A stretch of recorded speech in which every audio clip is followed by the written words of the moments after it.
Yo, what is going on, my dudes? Welcome to another RuneScape news coverage video. For this video, we'll be talking about Farmhands, which is an update coming out next Monday. So without any further ado, let's jump right into the video. Let's go!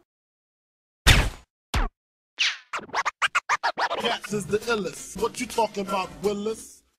Alright guys, this information is all coming from the latest live stream that Jagex hosted yesterday, and this is an update to the player-owned farm, additions to it as well as quality of life fixes. So without any further ado, let's get into it. So Farmhands, what are they? These are basically helpers that are going to be doing tasks for you. There's three different types. There are trappers, which will be able to be sent off and they will get you a random unchecked animal for you. There are collectors that will convert and store any of your animals in the breeding pen into unchecked versions. And there are babysitters, which will prevent any animals from growing past the adolescent stage. You'll find them in the reward shop. They do have a base amount of beans to unlock each different type for each different pen, and every time you do use them, there is a small fee going forward. 2 beans for each use for small, 5 for medium, and 10 for large pens. These are going to be really useful if you want to maximize your beans, seeing as you can have them watch your animals, collect them as you will, and also make sure that they don't go beyond the adolescent stage so you can sell them for maximum beans to the NPCs. So you can see the prices on screen looking at this shop here, so you can get a good idea and get the beans ahead of time, so you'll be able to get this on launch, which will be really nice. You'll be able to have that right away and start getting into this content when it comes around on Monday.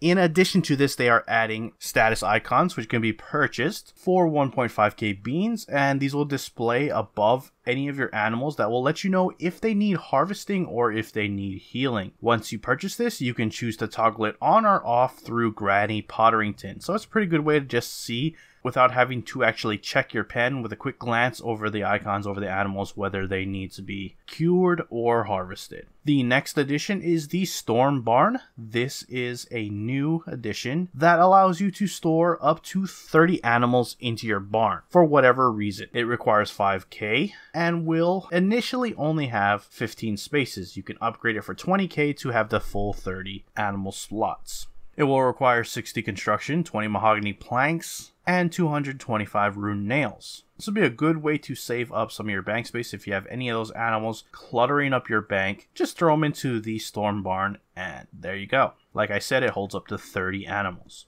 The next thing added is a new NPC known as Baby Shakes. It's a baby troll found near Granny Potterington in front of the house, and basically what it does is they will take any of your checked animals off your hands for 10% of the base bean value. You can feed one at a time or all of your inventory at once, and anytime you feed an animal to Baby Shakes, the troll's name will change, which is a pretty cool feature based on, you know, the animal's name that you fed it. It's a good way to get rid of like small animals that you don't really want, like rabbits or whatever the case may be, because it's only 10% of the bean value. So if you want to get rid of large quantities of animals that reproduce fast and you don't necessarily care so much about the beans, good way to dump them all with Baby Shakes the troll. On top of this, a couple of quality of life fixes. You'll receive a chat message that lets you know when your pens run out of food, which is very nice. You'll be able to top that off. They've also added a don't ask me again option if you're removing any unharvested animals for whatever case. If you want to get an animal out but you don't want to harvest them for whatever reason, you'll have the don't ask me again option. Shiny animals will now count as wild cards when they're sold to the NPCs, meaning you'll get 10% boost for beans for matching the breed and trait, and a 25% boost if you match both the breed or trait. You'll be able to use the Elite Master Farmer hat to teleport or receive items if you own the regular Master Farmer hat. And on top of this, if you complete the entire collection log, you can talk to Sam and unlock the Old Mick title, which is pretty good. It goes in front of your name like Old McDonald, which is a pretty cool title nonetheless.